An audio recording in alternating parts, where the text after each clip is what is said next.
Hello, my name is Brian Black. I'm one of the principal architects as well as the technical evangelist here at Deep Instinct. And today we're going to be going through the differences between deep learning and machine learning. Deep Instinct, of course, is built entirely on a deep neural network, and that produces an artificial brain, which allows us to solve threats in zero time. So let's kind of go through and talk about the differences in artificial intelligence and the fundamental differences between machine learning and deep learning. So to begin, Deep Instinct was founded in 2015. And I really kind of want to focus on that registered patent because it's really, really important. When we start talking about deep learning, the framework of deep learning is really what gives credibility and capability to an artificial brain. And it's important to note that here at Deep Instinct, we are not using an open source framework. We've actually custom built our own framework from the ground up, patented specifically for cybersecurity.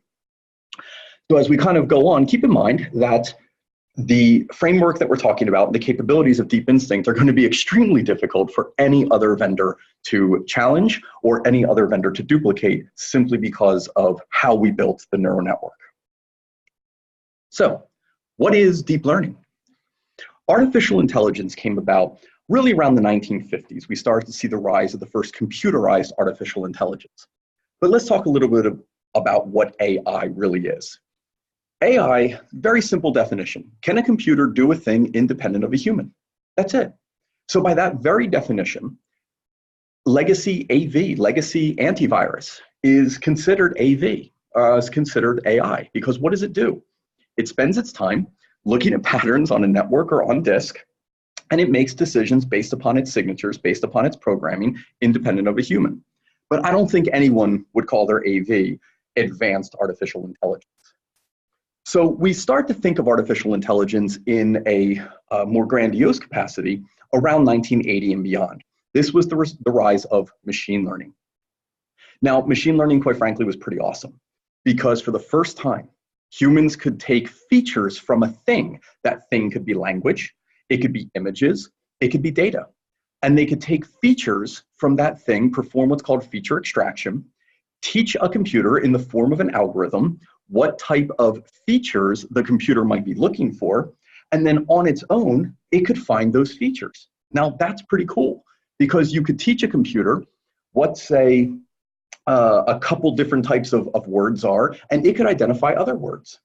You could teach it a little bit about what, say, an animal looks like, and it could find other animals.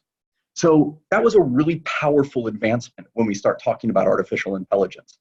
But as we're going to see when we go through this presentation, it has some limitations, and we're going to discuss those. Around 2010, we saw the rise of deep learning. Deep learning is an incredibly advanced form of artificial intelligence. It really got its kickoff at a Toronto deep learning conference in 2010. And this was where one of our co-founders, Dr. Eli David, started putting together the framework and the idea for an artificial brain to essentially solve cybersecurity.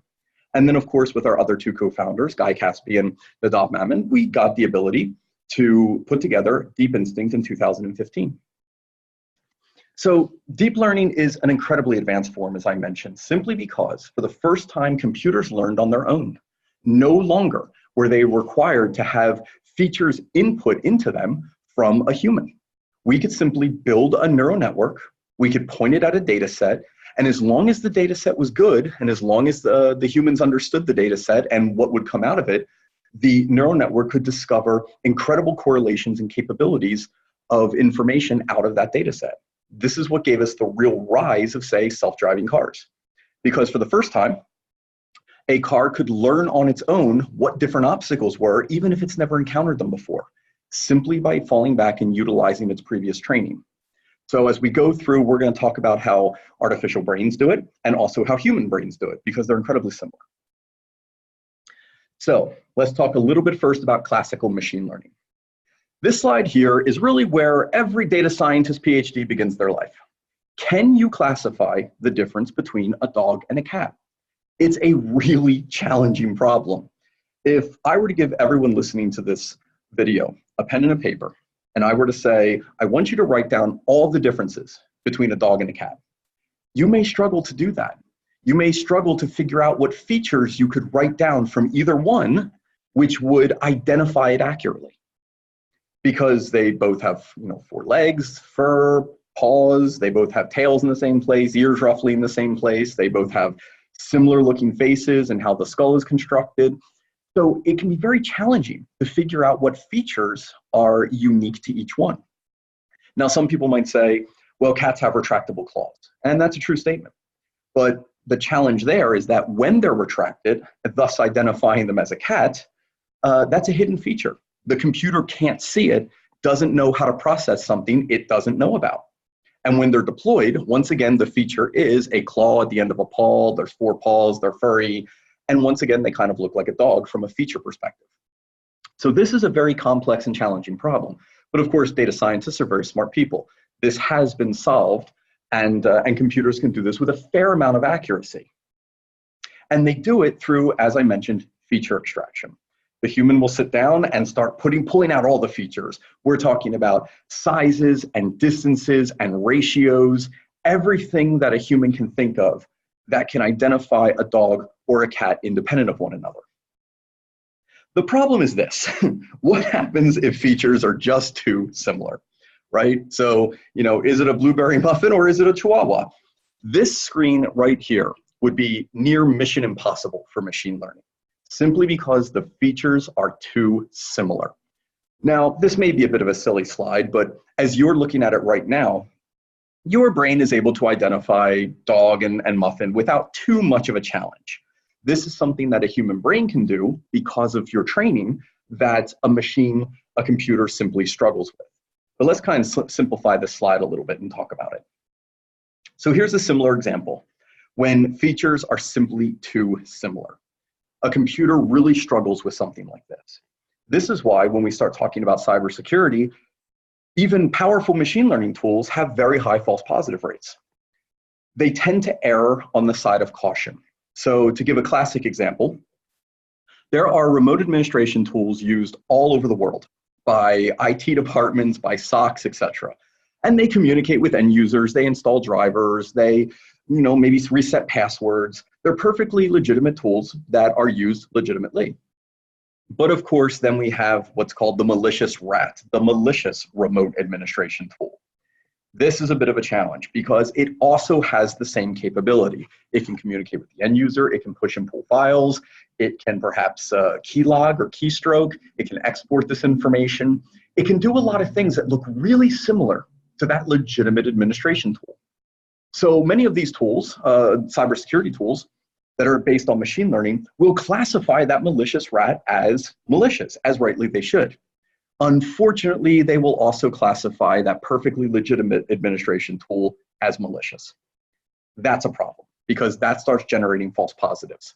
So a lot of these tools, as I mentioned, tend to err on the side of caution when they don't quite know what they're dealing with or when something looks too similar to a malicious event.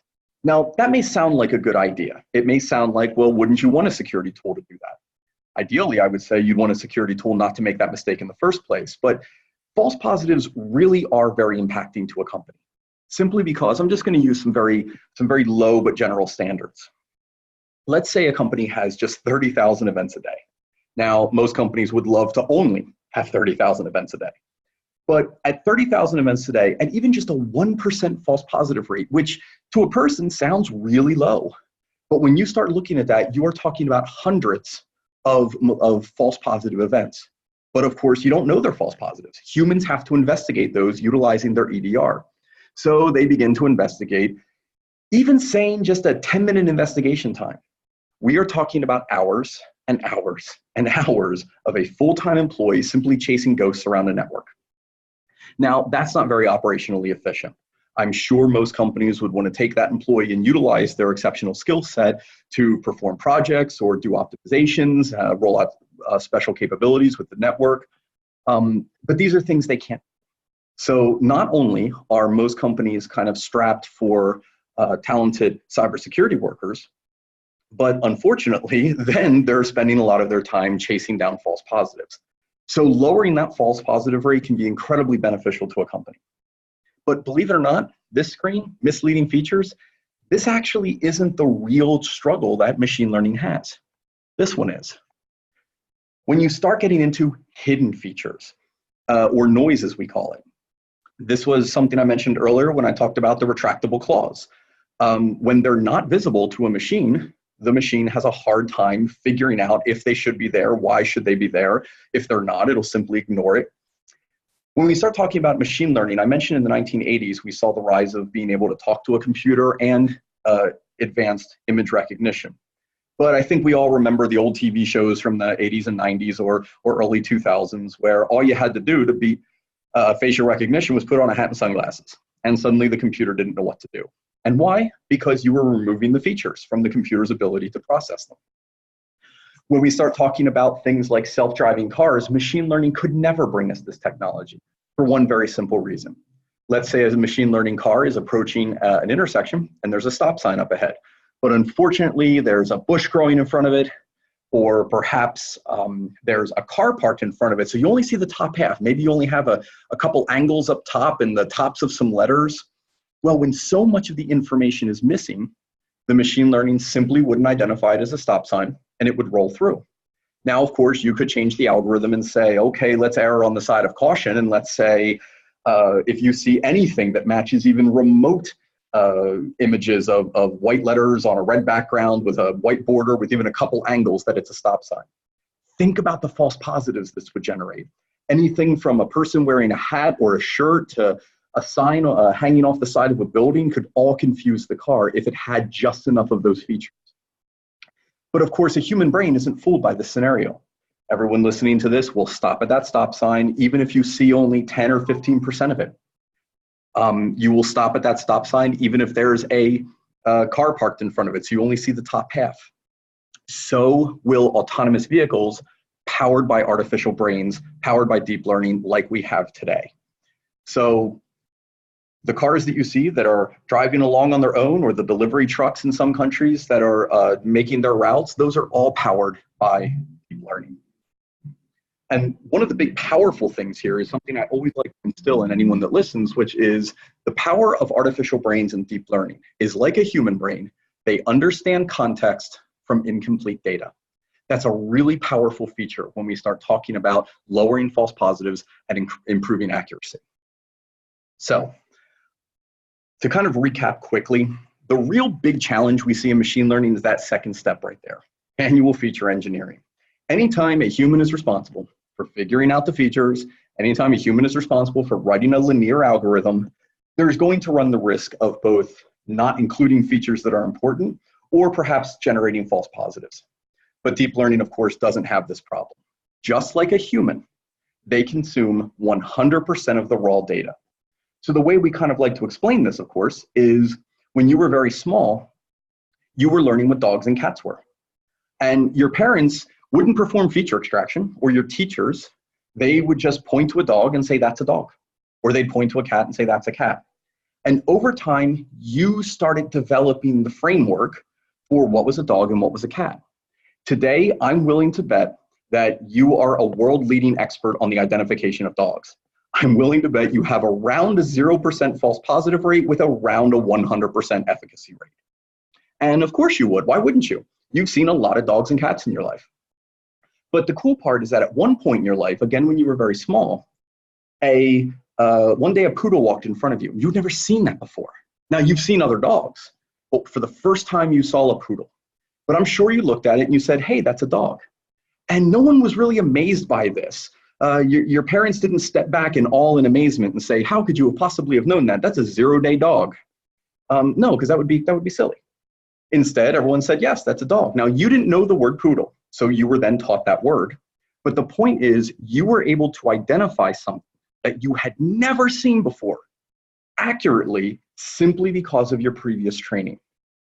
Artificial brains can do exactly that. And that's a really important distinction. They can understand context from incomplete data. So, deep learning, let's talk about it.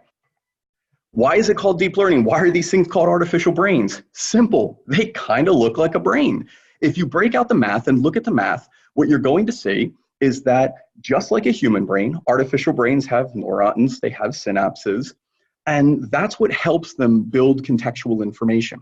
Because again, just like a human brain, they have the ability for all answers and all questions to touch each other. This is much more powerful than a linear model. So it's why when you see a candy bar at a store, you might think of that corner store that you grew up near as a kid. And why? Because you have different neurons and synapses connecting those memories together. It allows you to identify things. Well, artificial brains can do the exact same thing. They can see and understand brand new experiences, brand new, in our case, malware, even if they've never been trained on it before, because all their different training connects to each other. So how do we build this? First of all, it was developed entirely in C and C++. That's really important, simply because it means that we have a very robust framework. We do optimized GPU training. Of course, we have to use GPU. We have about 100x the capability of a CPU. And of course, one of our primary early investors, NVIDIA, helped us extensively with our neural network and the hardware that powers it. And of course, it must be efficient. That has to be the begin all and end all. If we were to take our artificial brain and deploy it on a phone or a laptop, and it were to run up the processes, run up the RAM, run up the CPU, and crush that machine, well, then we wouldn't be operationally efficient.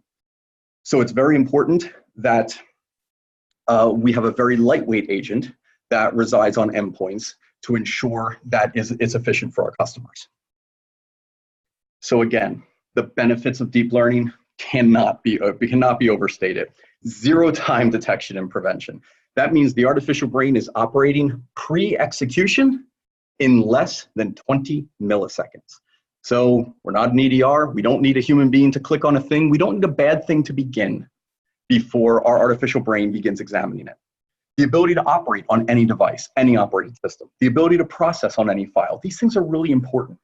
And more importantly, perhaps most importantly, it must be connectionless. The artificial brain resides on each and every asset. And the reason that's important is because there's a lot of times that an employee is away from the protective shell of their corporate environment. They're away from those big expensive firewalls. They're away from those IPS devices. They're away from the other tools. Maybe they're at a coffee shop. Maybe they're on an airplane. They have to be protected round the clock, zero time, all the time. And again, I definitely want to talk about some of the challenges for end-to-end deep learning. That top one, really important, okay? Using an off-the-shelf open source framework is incredibly challenging. And we see it now. There are companies trying to get into the deep learning game, cybersecurity companies trying to get into the deep learning game. And what happens? They're using open source frameworks, and the end result is that their product really doesn't have the full efficacy, or perhaps it's running a little slow. And that's because it's important to build these things from the ground up. It's important to custom design the framework, which I mentioned at the top of the presentation is something that Deep Instinct has, and we've patented. But the reason it's important to use a cybersecurity framework is simple. When we start talking about something like TensorFlow, which is Google's open source tool, TensorFlow is great at image recognition. That's what it was designed for, and it does an absolutely phenomenal job. The thing is, though, with images, you can manipulate them. If you get a 1 meg image in or a 5 meg image, you can resize them so that the artificial brain understands, or that the neural network can comprehend it. You can even adjust for format if you need to. But with cybersecurity, you can't do that. Files are going to come in as they come in, and they're not going to be adjusted. A PE file isn't going to be resized. We're not going to lose pixels in a TIFF file. We're not going to resize a PDF. And if you can't do that, then suddenly a framework designed for image recognition becomes less effective. So of course, having a framework that doesn't care about size, that doesn't care about any of those parameters, or rather one that can adjust dynamically to them, is much more powerful and important. And then that bottom one, the scarcity of deep learning experts. A lot of people ask who we compete against, and I always kind of chuckle and say, well, think of the biggest companies on earth. They're actually our competition, especially for talent. Because when it comes to deep learning scientists, they're tough to find. So it's important that we have the ability to both hire and retain those really, really important data scientists that have a mastery and a capability in specifically deep learning. I also want to talk a little bit about something I mentioned earlier, the neurons and synapses. So what they're called in the deep learning world is hidden layers. So this is a real example. I know it looks like it was created in Microsoft Paint, but I promise you this is real output. So I do want to talk about how hidden layers affect discovery. So here we've got our scenario. We've got our red malicious files and our green benign files all within our environment. At just 3 hidden layers, it's terrible actually. It's pretty bad. You see how many malicious ones it missed located in the blue. You see how many benign files it classified as malicious, which are the green files located in the white. 3 hidden layers really doesn't get you anywhere. We're gonna have to do a lot better. So if we double them to 6, it does better, but it's still pretty terrible. Sure, we've cut down on the false positives, that is the number of green benign files within the white, but look how many malicious files located within the blue that it missed. So even at 6 layers, you're still not doing too good. But when you start getting up to around 20 hidden layers, suddenly the brain becomes technically perfect.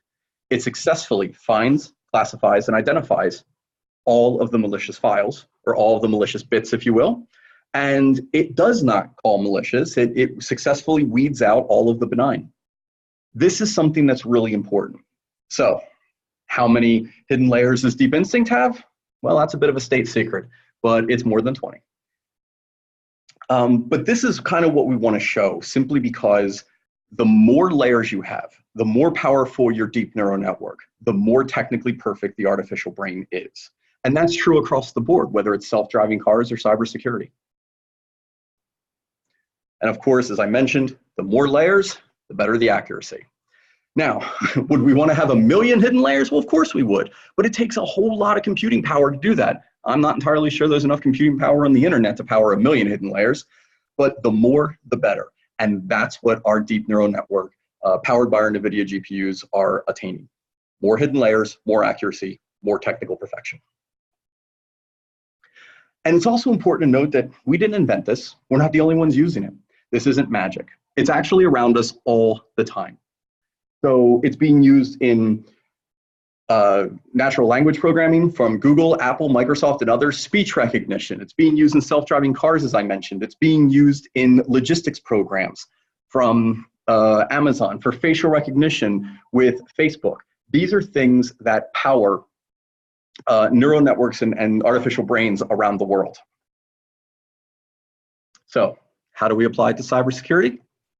First, we build the artificial brain, a static engine that is a pre-execution tool that is going to operate and detect and prevent threats in sub 20 milliseconds. So as any new write to disk is occurring, or as any modification on disk is occurring, the artificial brain is going to be looking at in real time all the time. But of course, we also have on execution capabilities. We're not content to rest on the laurels of the artificial brain. We have the ability to look at shellcode injection, to look at memory space. We have the ability to look at any type of process takeover. These things are important to continue to monitor a system to ensure that something even like fileless attacks don't get through. And then of course, post-execution capabilities. We have RCA, that's root cause analysis. We have our forensics ability. We have the ability to classify the malware in 50 milliseconds or less, so you know exactly what you're dealing with. We also have remediation capabilities in the form of whitelist, blacklist. We can import lists. We also have network isolation capabilities. So we do all of this to bring our customers a holistic approach to cybersecurity so that they can rely on our product no matter what the attack might be. So here, I do want to show a real world example. We have dozens of these examples. I just happened to pick the Crisis ransomware because I like it. So let's talk about it. 2018, Crisis, a brand new ransomware family comes into the world. Now, what does it take to be a ransomware family? Simple. You have to attack a computer in a new way, but you also cannot use borrowed code. So there's a couple 100,000 different malware families that exist in the world. But of course, we know that there's hundreds of thousands of variants and mutations that are made every day based off these families. But Crisis was a brand new ransomware family. The world had not only never seen it before, but they'd never seen anything like it before. So about 2 months later, It was discovered by researchers and uploaded to VirusTotal, where it was missed. It was missed by pretty much everybody, not just the legacy guys who didn't have a signature for it, but of course they wouldn't. It was also missed by the next generation machine learning tools. And why? Because their algorithms did not have the feature set of what crisis was. So what happens when everyone discovers a new piece of malware? Well, they take the hash and they start scouring their logs to see if it exists in their environment. Of course, one of our customers did find it actually the day before. It attempted to enter the environment. It was writing itself to a disk. The artificial brain saw it in sub 20 milliseconds, prevented it, killed it, and it never executed, never got a chance to get a foothold. That's actually not the interesting part of this story. The interesting part is that the artificial brain that did this was 14 months old. That's 14 months without a single update, because remember, we never update our brain. We produce a new one once or twice a year, but we never update an existing one. So that's 14 months ago was the last time it was ever trained on malware before it was released into the world, because we also never train on customer data. So 14 months ago, without heuristic updates or database updates or cloud updates or anything like that, 14 months ago without any algorithmic changes or algorithmic model changes, because we don't do that. So 14 months ago was the last time it learned about malware. And yet, when Crisis, a brand new ransomware family, without using borrowed code, without using or attacking a computer in a new way, the artificial brain saw it, identified it, and stopped it within 20 milliseconds. That is what deep learning is doing for cybersecurity. So thank you very much. This concludes our presentation on machine learning versus deep learning, and look for more in the future.